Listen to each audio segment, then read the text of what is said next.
브라니 비전은 예민한 나르시시스트. 조비는 187년 조조와 첫 변부인 사이의 장남으로 태어납니다. 하지만 그는 조조의 진정한 첫째가 아니었습니다. 당시 조조에게는 정실 정부인이 있었고 다른 첩 유부인에게서 난 등집한 장남 조왕이 버티고 있었죠. 어린 시절 조비의 위치는 철저한 대체제였습니다. 조왕이 살아있는 한 조비는 결코 1순위가 될 수 없었습니다. 그러나 건한 2년 조조의 무리한 정벌 중 장남 조왕이 전사하는 대사건이 벌어집니다. 이로 인해 정부인이 조조를 떠났고 첩이었던 변부인이 정실이 되면서 조비는 얼떨결에 적장자의 지위를 얻게 됩니다. 실제로 조조는 조비에게 내가 후계자가 된 건 조왕이 죽은 덕분이니 운이 좋은 줄 알라는 독설을 내뱉었습니다. 아버지의 인정을 갈구하는 예민한 아들에게 이보다 더 큰 상처가 있을까요? 조비의 인생은 그렇게 언제든 대체될 수 있다는 결핍과 공포에서 출발했습니다. 조왕이 사라졌다고 경쟁이 끝난 것은 아니었습니다. 조조는 자식들을 끊임없이 비교하며 테스트하는 가혹한 면접관이었죠. 먼저 나타난 천재는 막내 조충이었습니다.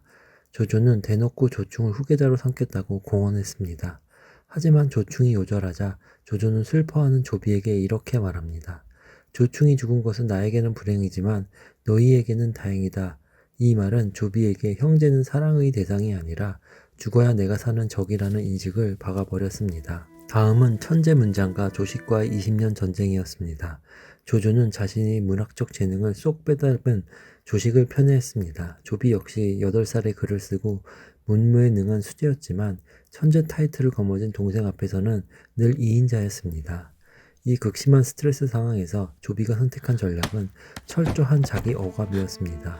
가후의 조언에 따라 조식이 재능을 뽐낼 때 조비는 효자로 변신해 자신을 숨겼습니다.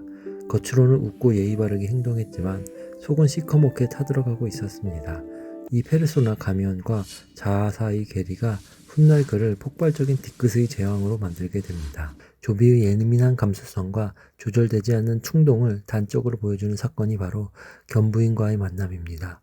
업성을 함락한 뒤 원희의 아내였던 견부인을 본 조비는 그 미모에 이성을 잃고 그녀를 취합니다. 당시 10대 후반의 청년 조비에게 견부인은 단순한 전리품이 아니었습니다. 그는 3조 중에서도 가장 섬세한 서정시를 썼던 인물입니다. 그의 시 연가행을 보면 가을바람에 흔들리는 여인의 마음을 이토록 애절하게 표현할 수가 없죠.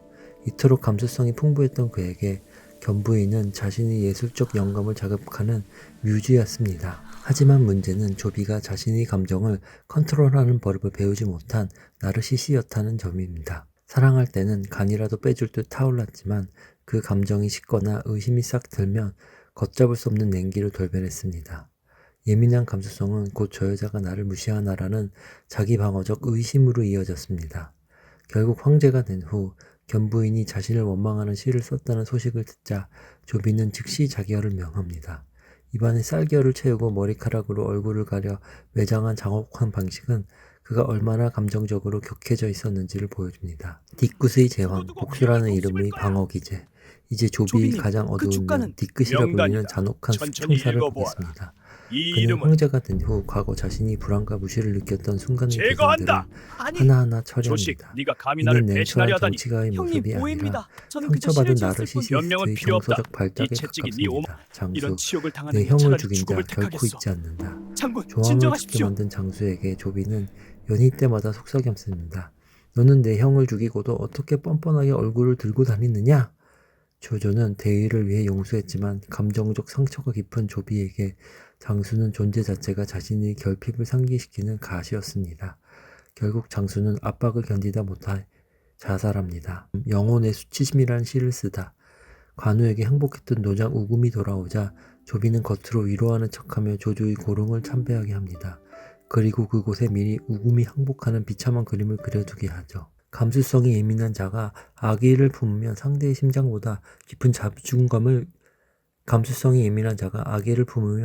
심장보다 깊은 자존감을 겨누는 법입니다.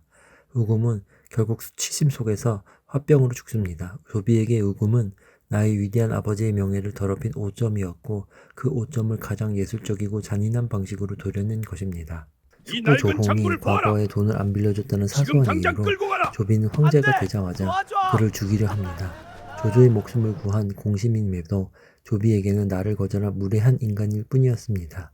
어머니 변태후가 조홍을 죽이면 나도 가만히 있지 않겠다고 엄포를 놓은 뒤에야 멈췄습니다.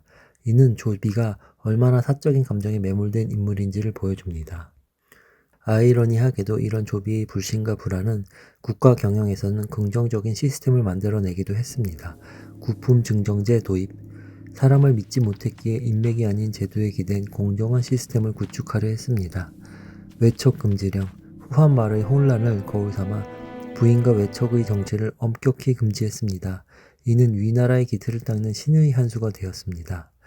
개인에게는 냉혹했으나 시스템에는 합리적이었던 조비의 이중성은 그가 얼마나 철저한 통제광이었는지를 보여줍니다.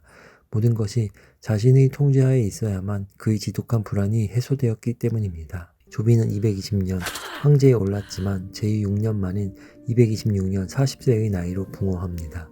삼국지의 주인공들 중 가장 짧고 강렬하게 스쳐 지나간 인물이었습니다. 그의 실패는 주로 외정에서 나타났습니다. 오나라 성군을 정벌하기 위해 세 차례나 직접 대군을 이끌었으나 성과 없이 돌아왔습니다. 기병이 아무 소용없구나라며 탄식했던 그의 모습은 아버지 조조의 천재성에는 미치지 못하는 한계를 보여줍니다. 그가 일찍 죽은 이유도 어쩌면 이 과잉된 감정 때문이었을지도 모릅니다.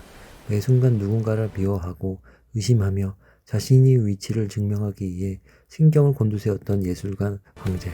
사냥에 미친 듯 몰입하고 치를 쓰며 결핍을 달래려 했지만 아버지가 주신 황제라는 무거운 갑옷은 그의 섬세한 영혼을 짓눌렀고 결국 몸과 마음을 동시에 무너뜨렸습니다. 불안해서 사람을 제거했고 조절되지 않은 감정 때문에 사람을 찢어놓은 것입니다.